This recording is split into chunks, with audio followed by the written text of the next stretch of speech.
السلام علیکم ورحمۃ اللہ وبرکاتہ۔ روزنامہ آواز ڈنگا گجرات کے زیر اہتمام پروگرام رہتے رمضان سیزن 6 میں آپ کا خیر مقدم۔ ناظرین کرام، الوداعی پروگرام اس رمضان کا آخری پروگرام ہمارا۔ میرے ساتھ مہمان موجود ہیں علمی اور باوقار شخصیت ایم فل اسکالر صاحبزادہ مولانا قاضی امداد اللہ صاحب۔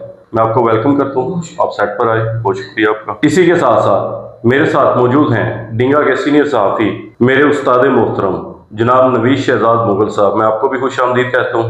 استادوں کے ہوتے ہوئے شاگردوں کا بنتا تو نہیں ہے، لیکن یہ ایک سبق سنا رہا ہوں میں آپ کو۔ حالت مغل صاحب اور نوید صاحب کی خواہش تھی کہ طارق جو ہے یہ کیمرے پہ آئے سامنے، تو الحمدللہ اس دفعہ رمضان ٹرانسمیشن جو ہے گزشتہ 5 سیزن جو ہے وہ بیک بھی میں رہا ہوں، لیکن یہ سیزن 6 جو ہے اس پہ میں کیمرے میں آیا ہوں سامنے۔ تو میرے خیال سے یہ کہنا بہتر ہوگا کہ جو ڈنگا میں ٹرانسمیشن ہے قاضی صاحب، یہ سب سے پہلے میں نے شروع کی ہے ڈنگا شہر میں۔ کریڈٹ جاتا ہے آپ کو۔ سب سے پہلے ٹرانسمیشن ہم نے، اور باقاعدگی کے ساتھ ریگولر ہم جو ہے نا اس پہ کام کر رہے ہیں، اور پورا مہینہ ہمارا چلتا ہے۔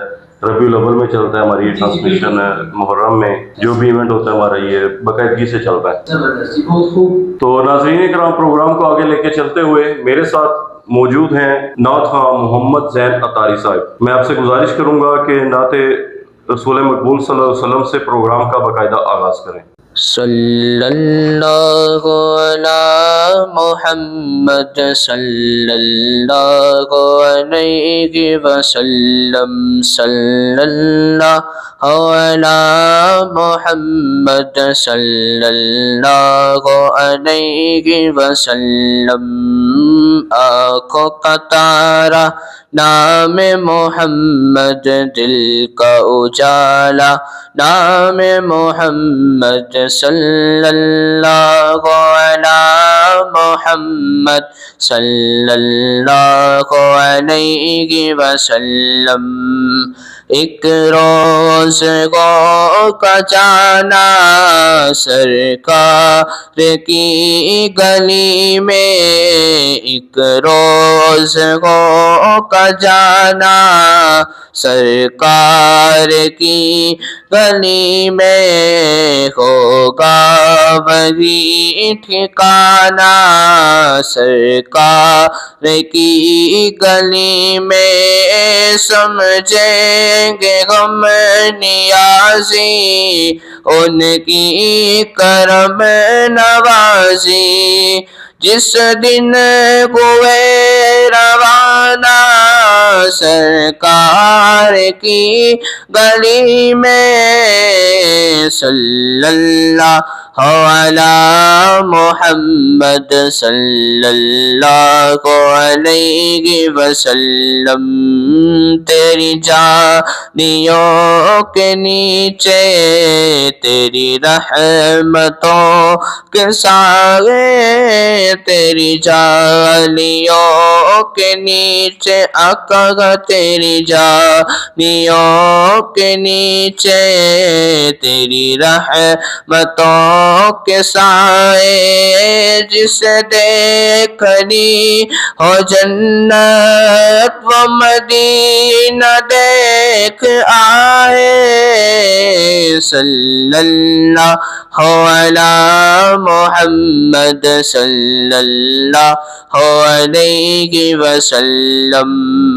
ہے شہد سے بھی میٹھا سرکار کا مدینہ، ہے شہد سے بھی میٹھا سرکار کا مدینہ، کیا خوب مگے کا مہکا، کیا خوب مگے کا مہکا سرکار کا مدینہ، صلی اللہ علی محمد صلی اللہ علیہ وسلم۔ اللہ مصطفیٰ کے قدموں میں موت دے دے، اللہ ہم مصطفیٰ کے قدموں میں موت دے دے اللہ ہم مصطفیٰ کے قدموں میں موت دے دے مدفع بنے گا ہمارا مدفع بنے گا ہمارا سرکار کا مدینہ صلی اللہ علی محمد صلی اللہ علیہ وسلم تقدیر میں خدایا اتار کے مدینہ تقدیر میں خدایا ہم سب کے بھی مدینہ مدینہ مدینہ مدینہ مدینہ مدینہ مدینہ مدینہ مدینہ مدینہ مدینہ مدینہ مدینہ مدینہ مدینہ ہمارا مدینہ ہمیں جانو دل سے پیارا مدینہ سوگان سوگان دلارا مدینہ دونوں آنکھوں کا تارا مدینہ مدینہ پہاڑوں پہ بھی دل کے پہاڑوں میں بھی حسن کانٹے بھی دلکش پہاڑوں میں بھی حسن کانٹے بھی دلکش پہاڑوں نے کیسا نکھارا مدینہ خدا اگر قیامت میں فرمائے مانگو خدا اگر قیامت میں فرمائے مانگو لگائیں گے دیوانے نعرہ مدینہ لگائیں گے دیوانے نعرہ مدینہ چلو چلو چلو چلو چلو چلو مل کے کرتے گا ذکر مدینہ چلو مل کے کرتے گا ذکر مدینہ پہنچ جائیں گے انشاءاللہ مدینہ پہنچ جائیں گے انشاءاللہ مدینہ ساری مستی مدینے کی گلیوں میں گئے ساری مستی مدینے کی گلیوں میں گئے ساری مستی مدینے کی گلیوں میں گئے سارا کیف مدینے کی گلیوں میں گئے تقدیر میں خدایا ہم سب کے بھی مدینہ لکھ دے فقط مدینہ لکھ دے فقط مدینہ سرکار کا مدینہ صلی اللہ علی محمد صلی اللہ علیہ وسلم صلی اللہ علی محمد صلی اللہ علیہ وسلم صلی اللہ علی محمد صلی اللہ علیہ وسلم. ماشاءاللہ سبحان اللہ. رحمت رمضان کا پیغام یہی ہے، نفرت کو مٹا دو تو سکون ہی سکون ہے. یہ ماہ ہمیں درس محبت دے گیا ہے، ہر دل کو یہ رب کی طرف لے گیا ہے. اسی کے ساتھ میں اپنے اگلے مہمان کی طرف بڑھوں گا، صاحبزادہ قاضی امداد اللہ صاحب کی طرف. کیسا میرا پہلا سوال، رمضان المبارک ہمیں تقوی، صبر اور عبادت کا درس دیتا ہے، لیکن رمضان کے بعد اکثر لوگ دوبارہ پرانی روٹین میں چلے جاتے ہیں. ہمیں رمضان کے بعد اپنی زندگی کیسے گزارنی چاہیے؟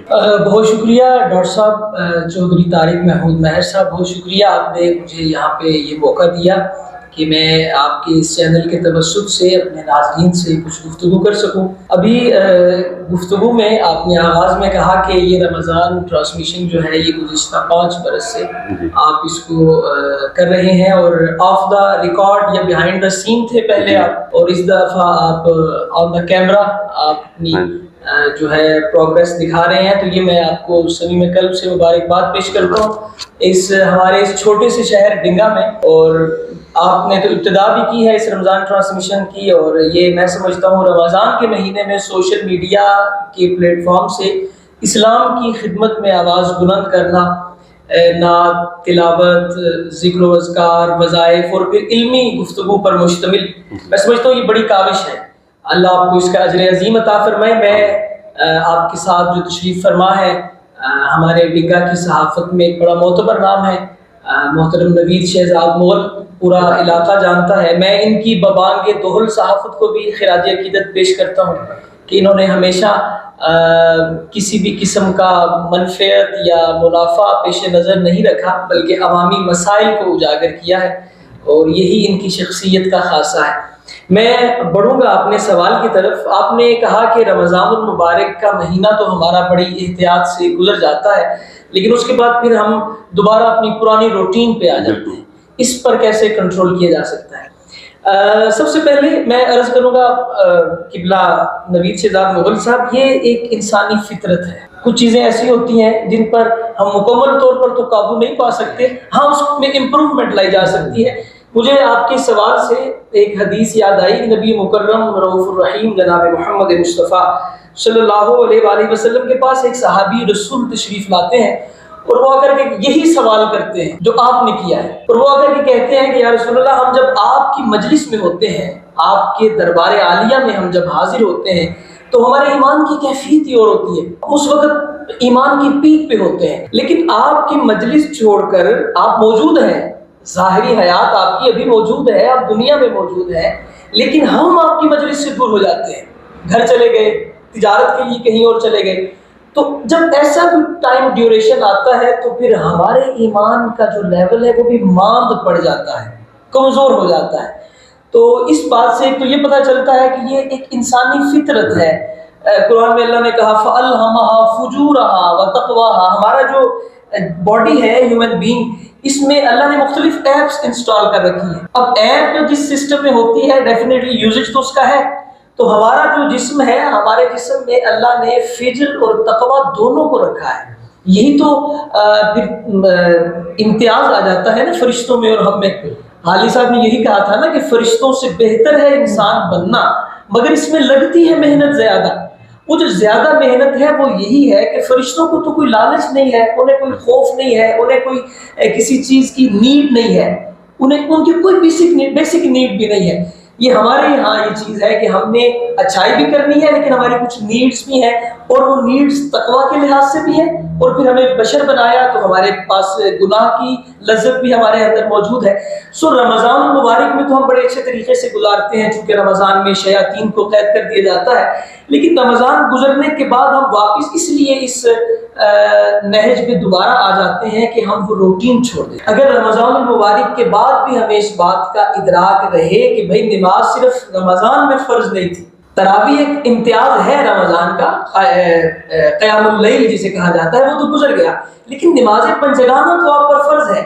آپ نے رمضان کے روزے اب نہیں رکھنے، چونکہ شوال ہے، ذیقعد ہے، ذی الحج ہے، لیکن آپ نے جھوٹ تو نہیں بولنا، آپ نے سچ تو اسی طرح بولنا ہے۔ آپ نے بے شک آپ رزق حلال ابھی کھا سکتے ہیں، لیکن رزق حرام تو اسی طرح حرام ہے جس طرح رمضان میں آپ پر رزق حلال روزے کی حالت میں حرام تھا۔ سو ہم نے بس اپنے ذہن کو یہ بات جو ہے یہ اس پر مجبور کرنا ہے کہ وہ یہ سمجھے، انسسٹ کرے، اور اسی چیز کو ایمان کہتے ہیں۔ آپ بار بار اس چیز کا ذکر کرتے رہیں، صبح و شام 5 دفعہ اللہ کے دربار میں حاضر ہونے کا مقصد بھی یہ ہے کہ آپ ان ٹچ رہیں۔ اب جب مساجد سے، علماء سے، دینی مسائل سے رمضان کے بعد بھی ان ٹچ رہیں گے تو پھر ایک یہی طریقہ ہے کہ جس کے بعد ہم دوبارہ اسلام کے ساتھ جڑت رکھ سکتے ہیں اور اسلام کے ساتھ اپنا تعلق مضبوط کر سکتے ہیں۔ بہرحال یہ کم ہوتا ہے، لیکن اب یہاں سے ہمارا امتحان شروع ہو جاتا ہے، ہماری طاقت آ جاتی ہے کہ شیاطین بھی آ گئے۔ اب اللہ کہتے ہیں جو میرا بندہ ہوگا وہ شیاطین کی طرف نہیں جائے گا۔ رمضان میں تو شیاطین قید تھے، ہم نے تو ڈیفینیٹلی اللہ کی طرف جانا ہے، لیکن رمضان کے بعد اب ہمارے پاس دونوں آپشن ہیں، شیطان بھی ہے اور اللہ کا دین بھی اسی طرح موجود ہے۔ اب ہم نے شیطان کو شکست دینی ہے، اب ہم نے شیطان کو ہرانا ہے، اور یہی ایمان کی علامت ہے۔ سو کوشش کرنی چاہیے۔ اب کیسے کوشش ہو؟ یہ قرآن ہے اور دینی اذکار ہے، دینی محافل ہے، علماء کی صحبت ہے، باوضو رہیں، دینی مسائل کے ساتھ جڑے رہیں، انشاءاللہ العزیز رمضان کے بعد بھی آپ رمضان کا لطف اٹھا سکتے ہیں۔ جی تو ناظرین، معذرت کے ساتھ میں ایک چیز بتانا بھول گیا، آگے سوال وہ آ گیا صاحبزادہ قاضی امداد عبداللہ صاحب جو ہیں یہ پاکستان ٹیلی ویژن اسلام آباد کے پروڈیوسر بھی ہیں، اسی حوالے سے آپ میڈیا سے بھی وابستہ ہیں اور دینی تعلیم سے بھی۔ آپ کے نزدیک آج کے دور میں دینی پروگرامز اور اسلامی میڈیا کا کردار کتنا اہم ہے؟ بہت شکریہ، بڑا اچھا سوال آپ نے کیا۔ اگر میں یہاں پہ میڈیا کی بات کروں یا صحافت کی بات کروں، چودھری طارق محمود مہر اور محترم نوید شہزاد مغل صاحب، تو یہ ایک بڑی سمجھنے سے بات تعلق رکھتی ہے کہ صحافت جو ہے یہ بیسیکلی لفظ صحیفہ سے نکلا ہے، اور صحیفہ آپ جانتے ہیں قرآن مجید میں صحف ابراہیم و موسیٰ، جس طرح 4 کتب اللہ نے نازل کی، کچھ صحائف بھی نازل کیے، تو بیسیکلی یہ جو صحافت کا کام ہے وہ وہاں کی خبریں یہاں پہنچانا، اسی سے یہ صحیفہ ہے نا۔ تو صحافت کا کام یہ ہوتا ہے کہ آپ جو معاشرے میں چل رہا ہے، سوسائٹی میں ہو رہا ہے، اس کو حکام بالا تک یا عوام تک بے شک اپنی بات کو پہنچائیں، اسے صحافت کہتے ہیں۔ اب آپ نے کہا کہ میڈیا سے جڑت ہے میرا یہ اللہ کی طرف سے مجھ پر بڑا احسان ہے کہ میں میڈیا سے تعلق رکھتا ہوں، لیکن میں میڈیا کو ہمیشہ اسی نظر سے دیکھتا ہوں کہ شاید میڈیا میں ہمارا کام جہاں پہ عوامی مسائل جو ہیں انہیں حکام بالا تک پہنچانا ہے، وہاں پہ اگر ہم اپنی ذمہ داریوں کو دیکھیں، صحافتی ذمہ داریوں کے ساتھ ساتھ ہمارے پاس علماء کی بھی کچھ ذمہ داریاں ہیں۔ اب چونکہ آپ نے میری 2 چیزوں کا انٹروڈکشن کروایا، اس کا ریفرنس دیا، تو میں اپنے تئیں یہ بات کروں گا کہ اگر آپ میڈیا کا کام بھی کر رہے ہیں اور اگر آپ دینی کام بھی امور بھی سر انجام دے رہے ہیں تو یہ آپ کے لیے مشکل نہیں ہے، یہ آپ کے لیے بڑا آسان ہے۔ اب میرا کام وہاں پہ میڈیا پہ جو ہے، آج کل ہمارے پاس رمضان ٹرانسمیشن ہے، اب نوکری تو کرنی ہی کرنی ہے، جاب تو کرنی ہی کرنی ہے، لیکن جب آپ کا جو پروفیشن ہے وہ پیشن بن جاتا ہے یا آپ کا پیشن پروفیشن بن جاتا ہے تو پھر آپ کو بڑا مزید لطف آتا ہے۔ اب رمضان ٹرانسمیشن ہے، ہمارا ایک پروگرام ہے ابتدا کے نام سے، وہ بھی خالصتاً مذہبی پروگرام ہے، اگرچہ سپورٹس کے پروگرام یا کرنٹ افیئرز کے دیگر پروگرام میں بھی میں جتنی اوقات ہے کام کرتا ہوں، لیکن مذہبی طور پہ میں خود چاہتا ہوں کہ میں یہ کام کروں، اور میڈیا کے ذریعے میں آپ کے سوال کی طرف آ رہا ہوں، میڈیا کے ذریعے ہم آنے والی نسل کو بہت کچھ سکھا سکتے ہیں۔ اب آپ دیکھیں اس وقت جتنی آپ کو میڈیا پہ پروپیگنڈے نظر آ رہے ہیں، یہ جو ہماری نیو جنریشن میں یہ چیز ڈالی گئی ہے، انجیکٹ کی گئی ہے، یہ کس ذریعے سے کی گئی ہے؟ یونیورسٹی کے ذریعے سے، کالج کے ذریعے سے، اسکول کے ذریعے سے، جہاں پہ وہ سورسز ہیں، میں انہیں ڈینائی نہیں کرتا، لیکن وہاں پہ سب سے اہم جو سورس ہے وہ میڈیا ہے۔ آپ دیکھ لیجئے، آپ پب جی گیم کو دیکھ لیجئے، آپ ٹک ٹاک آئی ڈی کو دیکھ لیجئے، تو ہم اپنی مرضی سے میڈیا کے ذریعے لوگوں کے ذہن میں جو انجیکٹ کرنا چاہیں کر سکتے ہیں۔ ہمارے پاس ایک پلیٹ فارم موجود ہے، آپ کے پاس ایک پلیٹ فارم موجود ہے، اب اس پلیٹ فارم سے آپ اپنا میسج دنیا کے ہر کونے تک پہنچا سکتے ہیں۔ دنیا میں گلوبل ولیج بن چکا ہے، اب آپ اپنا میسج دے سکتے ہیں۔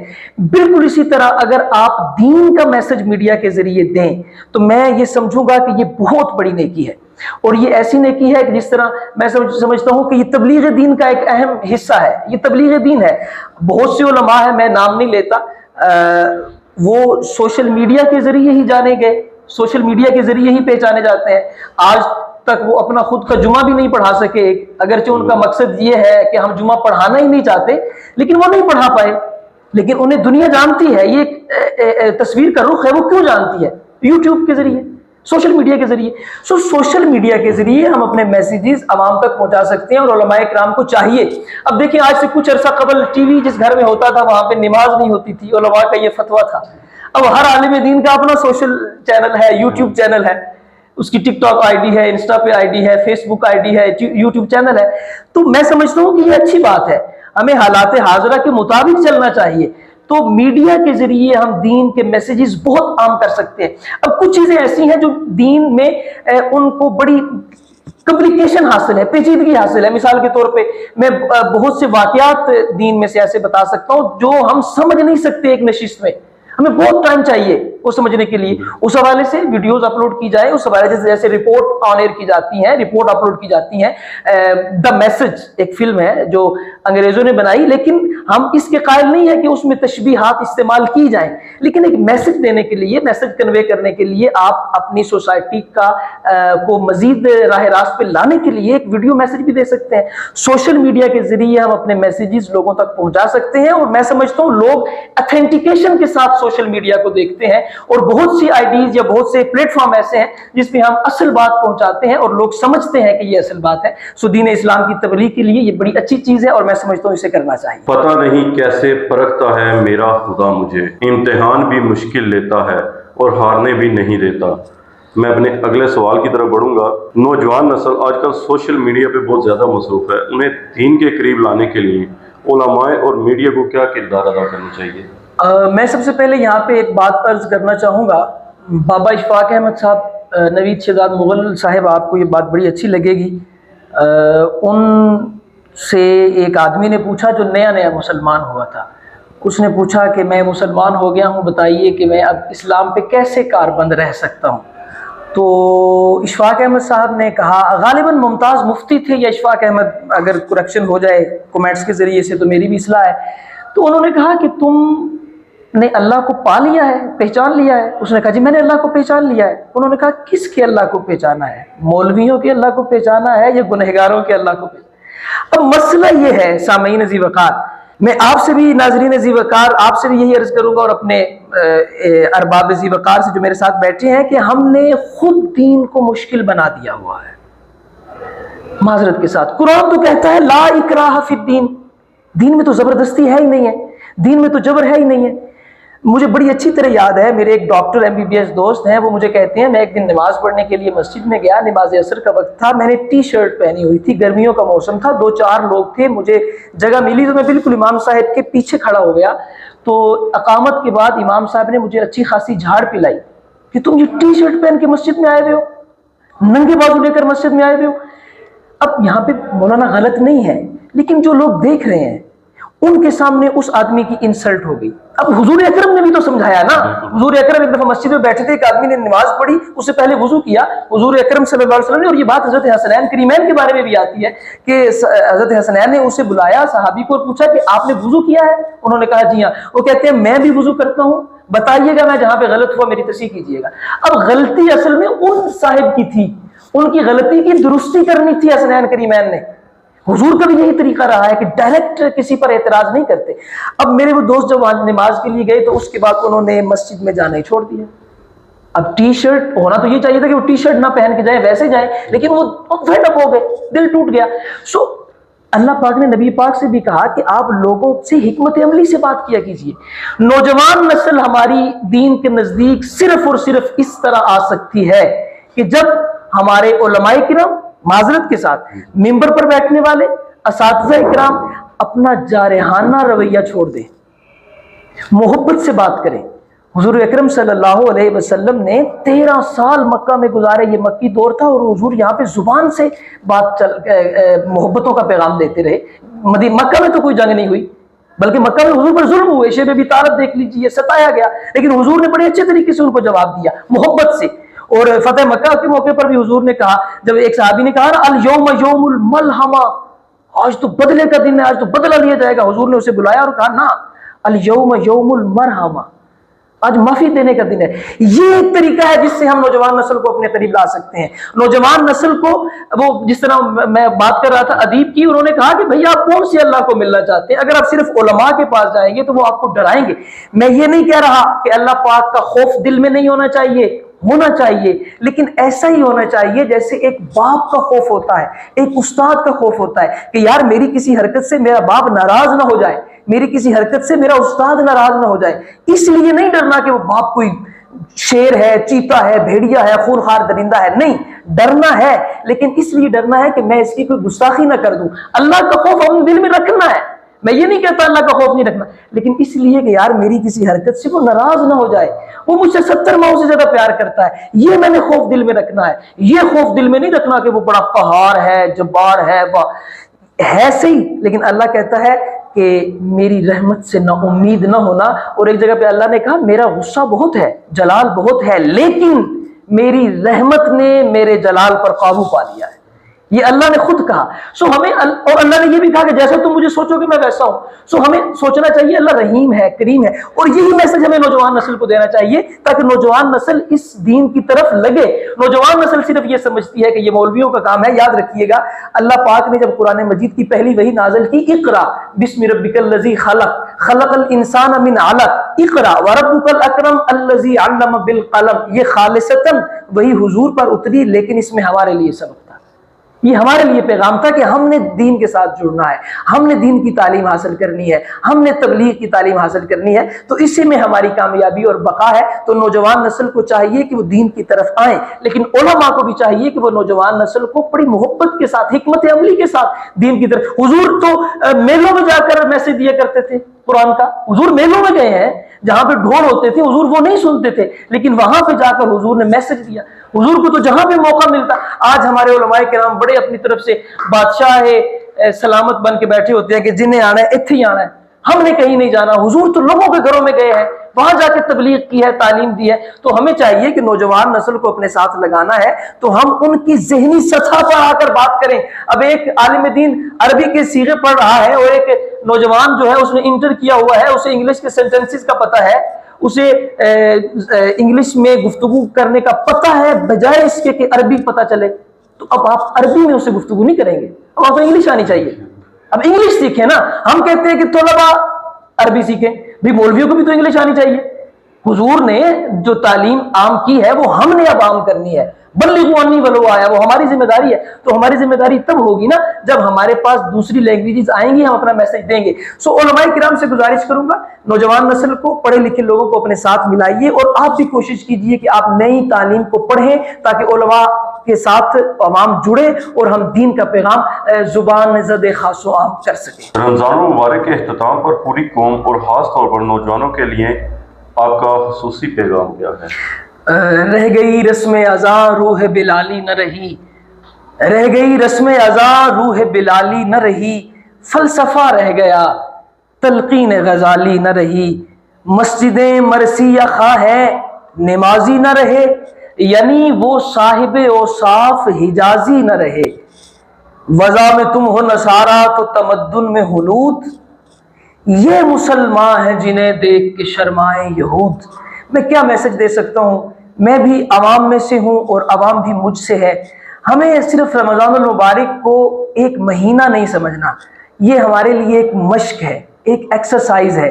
جو 30 دن ہم نے گزارے ہیں، ہم نے اگلے 11 مہینے اسی طرح گزارنے ہیں. اور جب ہم اسی طرح گزاریں گے فقد استکمل الایمان، تو پھر ہمارا ایمان مکمل ہو جائے گا اور ہم آنے والے رمضان کے لیے بھی تیار ہو جائیں گے، آنے والی زندگی کے لیے بھی تیار ہو جائیں گے، اور اللہ کی رضا بھی ہمیں مل جائے گی. سو ناظرین کرام، رمضان المبارک کے بعد بھی دین اسلام سے جڑے رہیے. رمضان کے بعد بھی مسجدیں کھلی رہیں گی، رمضان کے بعد بھی اذانیں ہوتی رہیں گی، رمضان کے بعد بھی جمعے کے اجتماعات ہوتے رہیں گے، رمضان کے بعد بھی درس قرآن کا سلسلہ ہوتا رہے گا. تو رمضان میں آپ نے ٹائم دیا، اللہ ہی آپ کو اس کا اجر دے سکتے ہیں، لیکن کوشش کیجئے رمضان کے بعد بھی قرآن سے جڑے رہیے. آپ کی اگر ساری زندگی رمضان کی طرح بن جائے تو پھر آپ کی موت عید الفطر کی طرح بن جائے گی.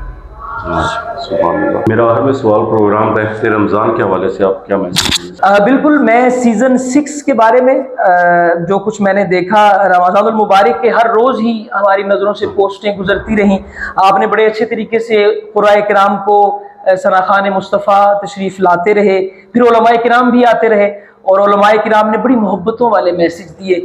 اور میں سمجھتا ہوں کچھ سوشل میڈیا پلیٹ فارم سے نہ صرف بلکہ اپنے ممبر و محراب سے بھی علماء کرام کو محبتوں کے پیغام دینے چاہیے. ہر دن ہے محبت کا، ہر رات محبت کی، ہم اہل محبت میں ہر بات محبت کی. آپ نے یہ جو سلسلے کا آغاز کیا ہے، میں آپ کو سوائے دعائیں دینے کے اور آپ کی کامیابیوں کی امید لگانے کے مزید کچھ پیش نہیں کر سکتا، لیکن یہ میرا تیقن ہے کہ آپ نے اگر یہ للہیت اور خالصتاً للہیت کے لیے کیا تو انشاءاللہ العزیز آپ اللہ سے اس کا بہت جلد اجر پائیں گے اور بڑا اجر پائیں گے۔ رمضان المبارک کے دنوں میں جہاں پہ ہماری نوجوان نسل مختلف یوٹیوب چینلز پر، مختلف گیمز پر، ٹک ٹاک آئی ڈیز پر اپنا ٹائم ضائع کرتی ہے، وہاں پہ آپ یہ آواز ڈنگا کا جو نیوز چینل ہے اس کو سبسکرائب کریں اور یہاں پہ جو علماء کرام کے بیانات ہیں وہ سنیں تاکہ ہمیں دینی رغبت پیدا ہو سکے۔ بہت شکریہ۔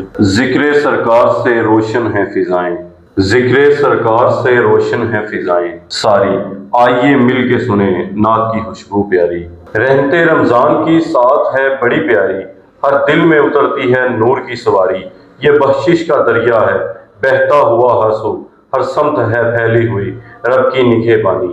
ناظرین کرام، پروگرام کو آگے لے کے چلتے ہوئے میں اپنے استاد محترم نوید شہزاد مغل صاحب سے گزارش کروں گا کہ وہ اس پروگرام کے حوالے سے اپنی کیا رائے دینا چاہتے ہیں، آپ کیا کہنا چاہتے ہیں اس پروگرام کے حوالے سے۔ بسم اللہ الرحمن الرحیم۔ میری زندگی کا مقصد تیرے دین کی سرفرازی، میں اسی لیے مسلمان، میں اسی لیے نمازی۔ سب سے پہلے تو میں اپنے چھوٹے بھائی عظیم داد اللہ صاحب کو خراج تحسین پیش کرتا ہوں کہ آپ نے بہت خوش اسلوبی کے ساتھ اپنا بطور جرنلسٹ بھی اور بطور عالم بھی اپنا نقطہ نظر بھی بیان کیا اور پبلک کے سامنے اپنا پیغام پہنچانے میں بہت اچھے طریقے سے آپ نے الفاظ کا چناؤ کیا۔ آواز ڈنگا ٹیم کی طرف سے جو ایک سلسلہ رمضان ٹرانسمیشن کے نام پہ یہ چل رہا ہے گزشتہ 5-6 سالوں سے، یہ ایک بہت اچھا سلسلہ ہے جس کے اندر ہم روزانہ کی بنیاد پہ مختلف علماء کرام کو مسلک سے ہٹ کر اور مختلف تقسیم جو ہمارے معاشرے کے اندر ہیں ان ساری چیزوں سے بالاتر ہو کے ہم کوششیں کرتے ہیں کہ پبلک کے اندر اجتماعیت کا پیغام جو آپ نے اپنی گفتگو کے اندر بھی فرمایا،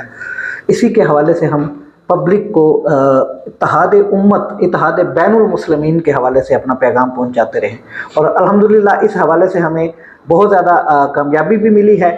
ابھی جو اس حوالے سے میں یہ کہنا چاہوں گا کہ جو رمضان المبارک کا پیغام ہے ہمارے یہاں پہ، میں یہ سمجھتا ہوں آپ اگر اس میں درستگی فرما دیں، اصلاح فرما دیں تو زیادہ بہتر ہو جائے گا۔ میں یہ سمجھتا ہوں کہ اسلام دین فطرت ہے، اور دین فطرت میں اگر ہمارا اس دنیا کے اندر ہم نے آنا ہے تو اس کا بھی کوئی مقصد ہے، اگر ہماری عبادات ہیں تو اس کا بھی کوئی مقصد ہے، اور اگر ان تمام چیزوں میں سے ہم اس کے مقاصد کو نکال دیں تو وہ صرف اور صرف خالی ٹکریں رہ جاتی ہیں یا ایکسرسائز رہ جاتی ہے۔ اور اس میں آپ سمجھتے ہیں کہ نماز ایک عبادت ہے، اس کے باوجود نبی کریم صلی اللہ علیہ وآلہ وسلم نے بغیر کسی وجہ کے گھر میں نماز ادا کرنے کو ناپسند فرمایا۔ درست کہہ رہے ہیں۔ اس کے حوالے سے باجماعت نماز کا حکم دیا گیا کہ اگر کوئی شرعی عذر نہیں ہے تو آپ باجماعت ادائیگی کریں۔ اس کا مطلب یہ ہے کہ اس عبادت میں بھی ایک مقصد چھپا ہوا ہے، وہ مقصد یہ ہے کہ آپ وہاں پر جب مسجد میں اکٹھے ہوتے ہیں اپنے ایک دوسرے بھائیوں کے ساتھ کندھے سے کندھا ملاتے ہیں، مسجد کو ایک کمیونٹی سینٹر کا درجہ دیتے ہیں،